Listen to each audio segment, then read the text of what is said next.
So, Bernie, what do you want to talk about this week? Ballot items? Now, what I would like to talk about are the ballot items that the people of Burlington will be voting on March 3rd. I think a lot of attention has been and will be devoted to the mayoral race and the aldermanic races and the school board races. But there are a half a dozen very, very important ballot items that the people of Burlington will be voting on, which are going to go a long way to determining the future of this city. So what I would like to do this evening is go over some of those ballot items and tell you what I think about them. We'll discuss basically five. The first ballot item that will be on the ballot is a charter change increasing the maximum school tax for the City of Burlington schools. Essentially, what we are talking about here is a $1.1 million property tax increase for the Burlington School Department. Now, I am supporting this tax increase not because I am enthusiastic about property taxes. In fact, I am very much opposed to the property tax as a means for funding education and municipal services. But in fact, our schools do need new money, and they need new money primarily because of the very unfair state aid to education formula which presently exists. What we are doing in Montpelier, what the City of Burlington is doing in Montpelier and working with our legislative representatives, is trying very, very hard to get a fair shake for the taxpayers of the City of Burlington and for the school children of Burlington. Now, there is a possibility, and I think we should hold this out honestly, although not tell people something definitely is going to happen when it may not, but there is a possibility that if we are successful in getting a fair state aid to education formula this year, we can in fact not need to draw up or call upon this tax increase. But I think clearly the safe way to go is to pass this property tax increase for our schools so that we'll have the quality of education that our kids require. Once again, the schools are requesting a $1.1 million property tax increase. If we can be successful in changing the Morse-Giuliani formula, we can in fact bring in even more money in increased state aid to education, which will negate the need for any call-up upon the local property tax. But I think we've clearly got to pass it because that may not happen in Montpelier. On the other hand, we're fighting against something that's worse than presently exists, which is the foundation plan, which not only would not increase funding for Burlington at all, but in years to come, in my opinion, would take money out of the City of Burlington into Montpelier, would wreak havoc with our school system. So once again, the first item on the ballot is a property tax increase of about $1.1 million devoted to the Burlington schools.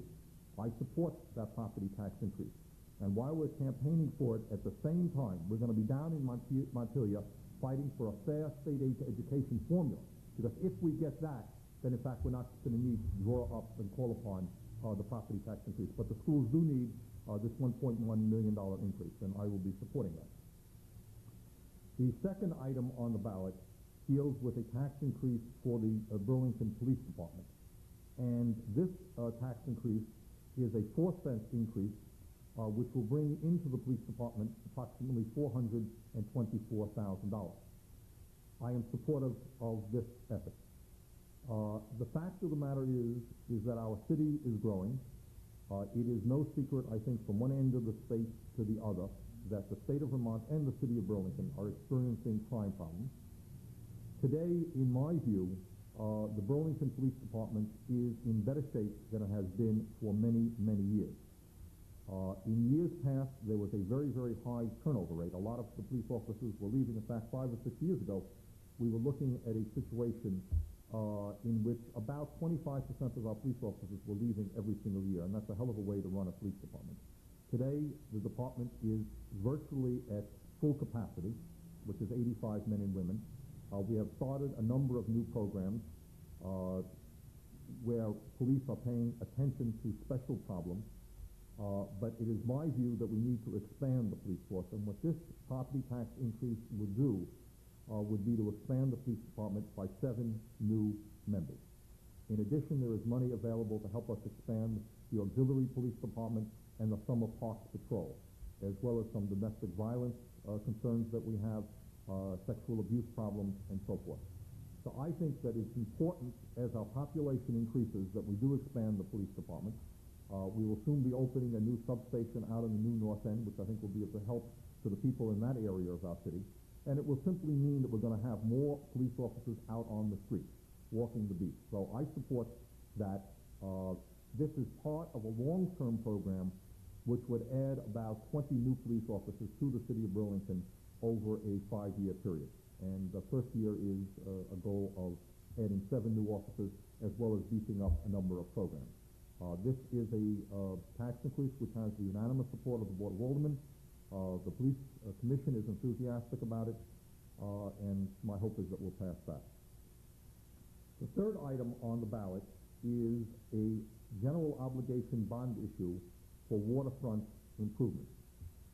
And I am very excited about this bond issue, because what the passage of this bond issue will do is will enable us to continue our efforts to open up all of Lake Champlain for the people of our city, in fact, for the people of our region. In my view, we are making some very real progress on Burlington's waterfront in getting more people to get down to the waterfront and to utilize that extraordinary resource that we have. In the last couple of years, we have constructed a bicycle path which is being widely utilized. In fact, this weekend, we had many hundreds of people out on the bicycle path using it for cross-country skiing. And I want to urge the people of our region, the city of Burlington, to remember that the bicycle path is not only a warm weather amenity, but it is also being used in the wintertime for cross-country skiing. The Parks Department has a new skidoo. They plow the path on a regular basis, and it's really going to be one of the nicest cross-country ski areas in our region, and we urge people to take advantage of it. We have also, in the last year, as many people will know, expanded Perkins Pier Park. We have about double the amount of park space down there that we used to have. And we have also recently acquired the mobile oil beach in the south end of the city. So we are making some real progress in opening up Burlington's waterfront for more utilization on the part of all of our people, regardless of their income. And what this bond issue will do is enable us to continue that effort. And what are some of the amenities that we're talking about? Number one, we want to complete the bicycle path so that finally it will go from one end of the city to the other. We want to widen it at certain areas where it is too narrow. We want to develop and construct a boathouse. And the boathouse I am excited about because it will enable many of our citizens who do not own their own boats to also do boating on Lake Champlain. The boathouse will allow for inexpensive rentals for canoes, rowboats, paddle boats, sailboats. So you can go down there for a few bucks. You can also enjoy Lake Champlain. It will also be used in the wintertime as a warming area where people who are ice skating or otherwise using the waterfront can come down and warm up and get a hot chocolate and be able to enjoy the waterfront in the wintertime as well. So it is the boathouse is both a warm weather and a cold weather amenity. Furthermore, we're talking about and will develop a new boat access area. I think everybody knows that in the summertime, at least, Perkins Pier boat access area is really overutilized. It is too busy. And this plan will call for the construction of another boat access area, in fact, near the Moran plant. There are going to be additional improvements. For example, I just mentioned the fact that we have recently acquired the mobile oil beach. Well, there's going to be some improvements there, toilet facilities, and so forth. The bottom line on this waterfront bond issue is that for a large area along the lake, there are going to be significant improvements for public enjoyment. All of these improvements are taking place on city-owned property already. I think one of the problems that exists that we're trying to rectify right here is the fact that we as a city do own a lot of land on the waterfront. We have not improved that land to the degree that we should. This bond issue will enable us to go a long way to improving city-owned land, bringing more people down to enjoy that extraordinary resource. And once again, to use the waterfront for year-round activities, not just during the summertime. So I am very excited about this waterfront bond issue. It received, as did the other ballot items, it received unanimous support from the Board of Aldermen. It has the strong support of the Burlington Parks Commission, the strong support of the Public Works Commission. So I think we as a city are feeling pretty unanimous that this is an excellent idea. and we would appreciate the support of the voters on that issue. If the school tax increase is approved here in Burlington, and the legislature also makes it possible for more money to get to Burlington, what happens to that then? What would happen then would be not my very, very, very strong recommendation. In fact, it would be unacceptable to me if the school commission did otherwise. What would happen then, if the schools were able to acquire some or all of what they need by increases in state aid to education, and if the property tax increase for the schools were passed, then what we would do is simply not call up the tax increase for the schools. So people's taxes would not go up. Obviously, that's the preferable alternative, and that's what we're striving for. So the point here, to answer your question, is that you could have people voting for a tax increase, but that by no means obligates the schools to call up that money. And in fact, I would do my best to prevent that. I don't think that there would be a debate about that. We had that similar problem last year. So once again, we want to see that property tax increase passed, because we're not at all certain what is going to happen in Montpelier. We won't know until after March meeting. But our job here is to fight as hard as we can to get decent state aid to education, but at the same time make certain that the property tax increase for the schools is passed. But once again, if we do get some or all of what we need from Montpelier, then the property tax increase will not be called for. So it's possible to have a positive vote on this tax increase for schools and yet not see it called up. And obviously, that's exactly what we would like to see happen. Did you have other questions, Matt? No, that's it.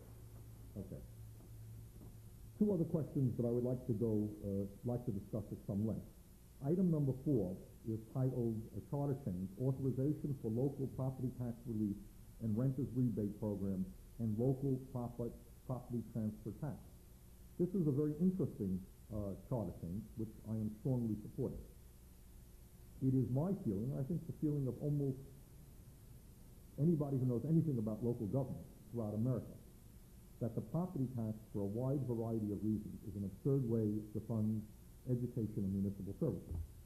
And the major reason that it is an absurd mechanism is that it does not tax people on their ability to pay. It taxes them on the home in which, in which they live.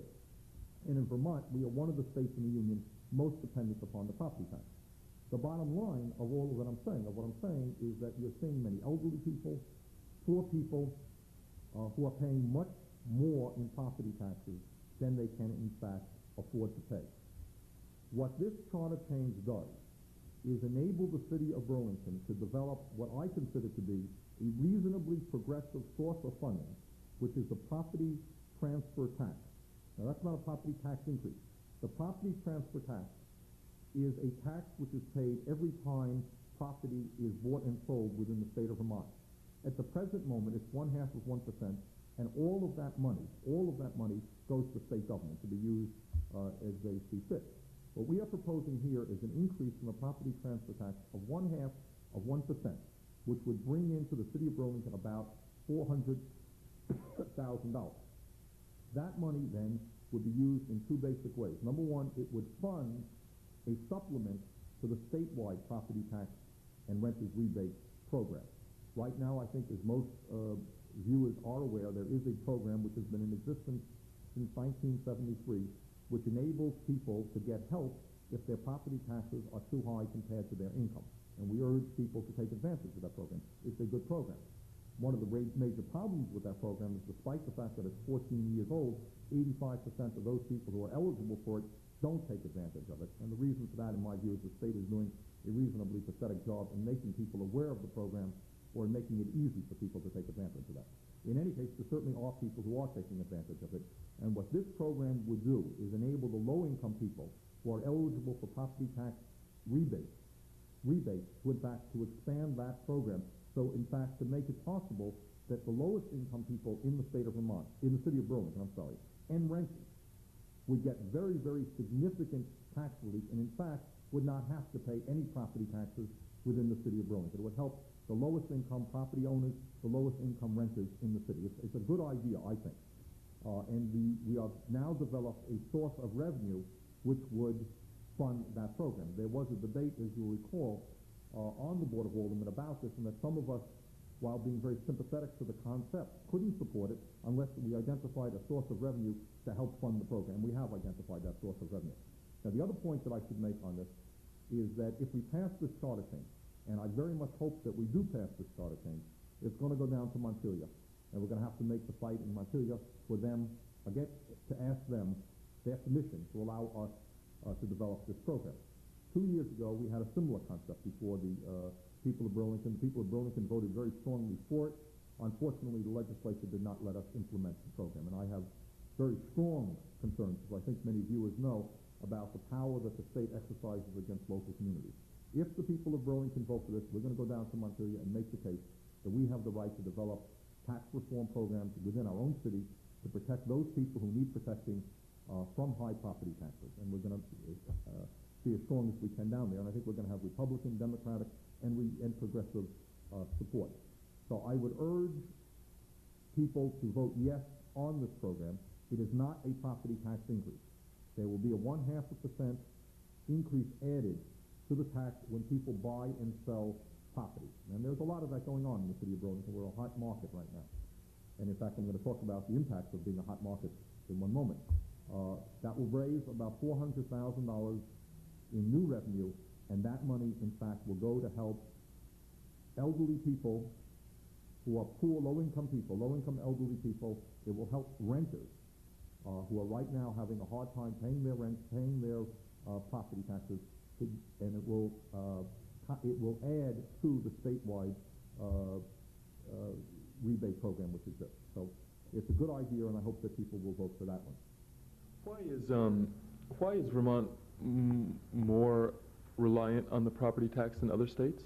I've heard you say that a number of times. Well, I've been saying it for 6 years, and what concerns me is that the foundation plan that the governor is talking about will even make us that much more dependent upon the property tax. I think it's a question of inertia. What essentially happened is there was once a time in our history where, roughly speaking, you could equate a person's wealth with the amount of property that they owned, and that was especially true when Vermont was an agricultural community. If you had somebody who owned a 400-acre farm, you could roughly say that that person was doing twice as well as somebody who owned a 200-acre farm. And you would have, your property taxes would reflect the disparity in income and the disparity in wealth. It made sense at one point in our history. But I think as everybody knows, property itself, especially the home that you live in, is no longer a genuine reflection of your wealth. And what has happened is, while many, many other states in the Union have become more, have looked more at income methods of raising revenue, have looked at other broad-based taxes, Vermont has not done that. So, for example, where on the national average, about 50% of the funding for education comes from state government through a number of broad-based taxes, here in the state of Vermont it's about 1/3, whereas, and about 2/3 of our funding comes from the property tax. So we are much more dependent upon the property tax. The foundation proposal would take us in exactly the wrong direction. What this program will do is supplement, this idea will supplement the statewide property tax relief program for low-income citizens, and it's a good idea. And we have identified a source of revenue to help us provide that tax relief to people, and that's the property transfer tax, which is collected when property is bought and sold. And you have many businesses involved in those transactions. Occasionally you have real estate speculation involved in that transaction, and I think this is a reasonable way to raise revenue to help people who are in need. Also, some of that money can go to the general operation of city government, and at a time that we've lost close to $1 million in revenue sharing, we can use that money. So I fully support Proposition 4 on the ballot, which is a charter change for authorization for local property tax relief and renters rebate programs, and the imposition of a local property transfer tax. But once again, even if we pass that as a city, we're going to have to go down to Montpelier and get the governor's support for it and get the legislature support for it. I think we have a shot at doing that. Item number 5 is an interesting ballot item. And that is an attempt to deal with a very, very serious problem in the city of Burlington, and that is the conversion of apartment units into condominiums. And the title of this ballot item is called Approval of an Ordinance, Regulation of Conversion of Rental Housing to condominiums or cooperatives. What essentially this will do is tell those people who now own apartment units that the city of Burlington is less than enthusiastic about the conversion of those units to expensive condominiums. Now, the immediate crisis that we face, this is a problem that has been going on in the city for a number of years in many areas of the city, but the immediate crisis which has provoked the bringing forth of this ordinance is the potential problem that will exist at the Northgate apartment in Burlington's new North End. Northgate is, in fact, the largest housing development in the city of Burlington. If my memory is correct, there are something like, golly, I can't remember, I think over 250 units of housing there. That housing was built some 20 years ago with low-interest loans from the federal government. And the agreement that was reached between the federal government and the developer is that the units there are going to be rental units and they're going to be inexpensive. They're going to be affordable to low and moderate income people. And that, in fact, is the case. In many ways, Northgate today in Burlington probably provides the best quality low and moderate income housing that exists in the city. There are people there living in very decent housing units who are not paying a hell of a lot in rent. They are paying a lot for electricity to heat their homes, I should point out. But in terms of rent, it is really quite a good deal. What our fear is that within a couple of years, when the 20-year contract expires between the federal government and the local developer, what our feeling is that what will happen in Northgate is something that has happened in other similar type projects around the region. And that is that those apartments will simply go out on the open market and either rents will double or triple, or, in fact, they will be converted into condominiums, and the people who are living in Northgate will, by and large, be displaced. They simply will not be able to live there. Now, Northgate is, once again, the single largest source of affordable housing in the city of Burlington, and we are determined not to see those people displaced. Now, what the condo conversion bill will do is force the developer to give prior warning to the people who are living there, and give the people there or the city an opportunity to buy the development and to maintain it for affordable housing. And it's, again, the crisis situation right now deals with Northgate, but it is a problem, a potential problem that exists in other areas of the city. And I'm strongly supportive of this condo conversion bill. And those are 5 of the items that are going to be on the ballot. I'm supporting all of them. And it's important that they be passed. The city of Burlington today, in many respects, is probably in as good a shape as it has been for many, many years. Our unemployment rate consistently remains one of the lowest in the country. We're making significant progress on improving our infrastructure, our streets and our sidewalks, our sewer system. We have a wide variety of programs for people. We're moving forward in terms of housing.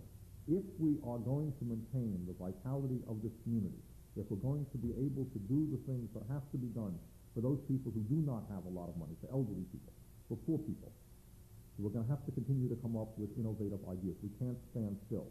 Quality education, very important for the kids of Burlington. For the first time in many, many years, we now have more school children entering Burlington schools than the previous year. We have reversed the population exodus. We are now bringing families back into Burlington. We're building housing. We're not going to be able to continue to do that. We're not going to be able to continue to hold on to the middle class.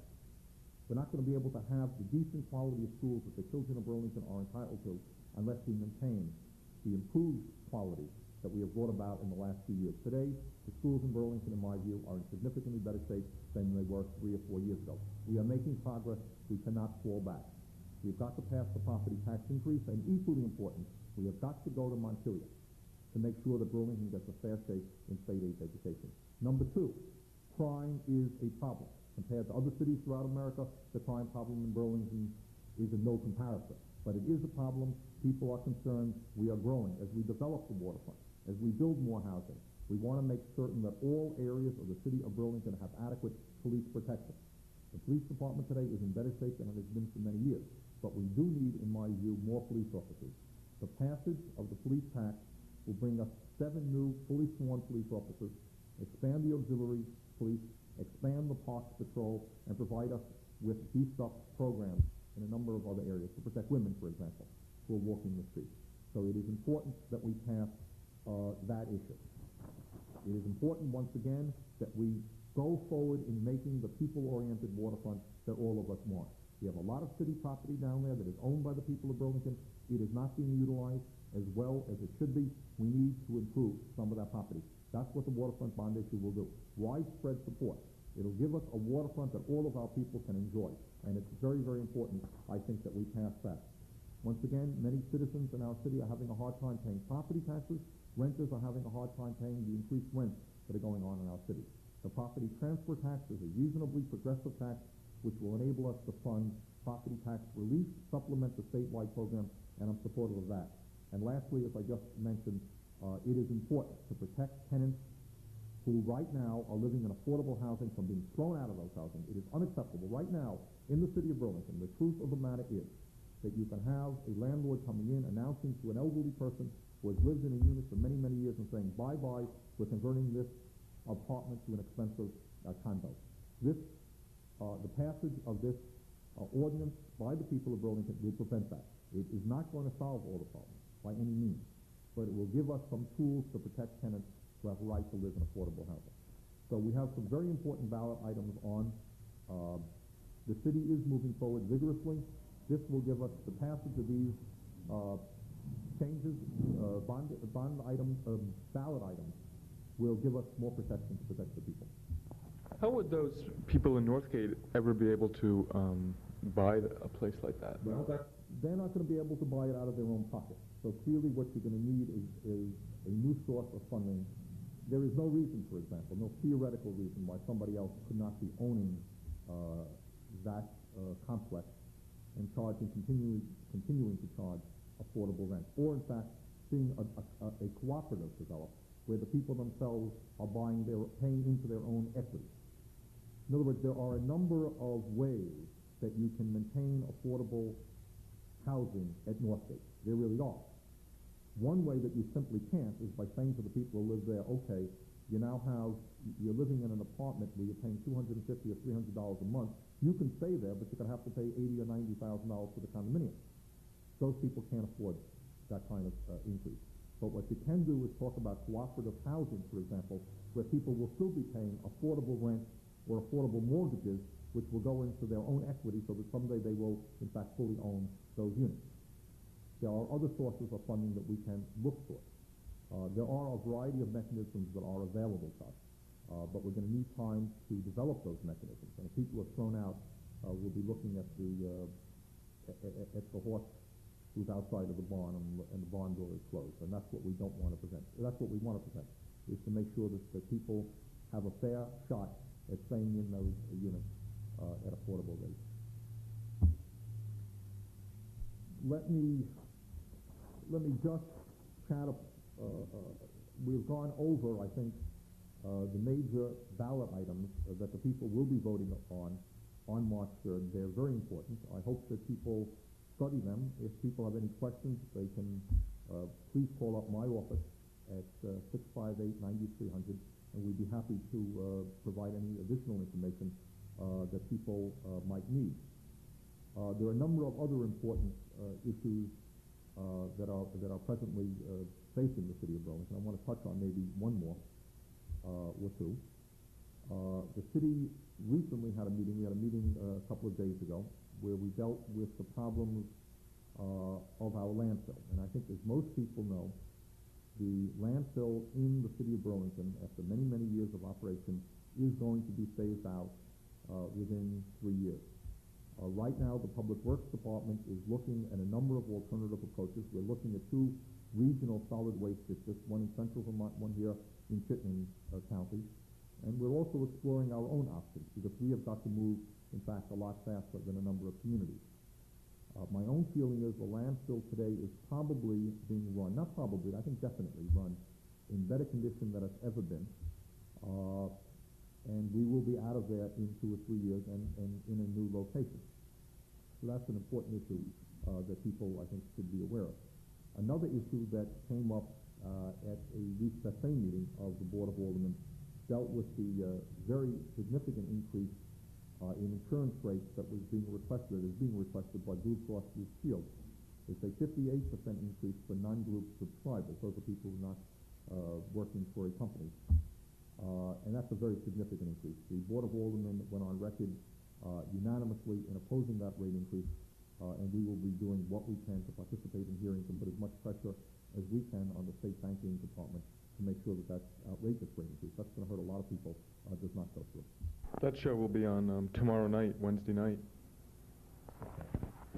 All right, I think those are some of the major items that we are dealing with. It's a busy time, but once again, the passage of the ballot items, I think, is very important for the future of the city of Burlington. I hope people will study these items thoroughly. We'll be happy to answer any questions that people might have, and we look forward to Burlingtonians.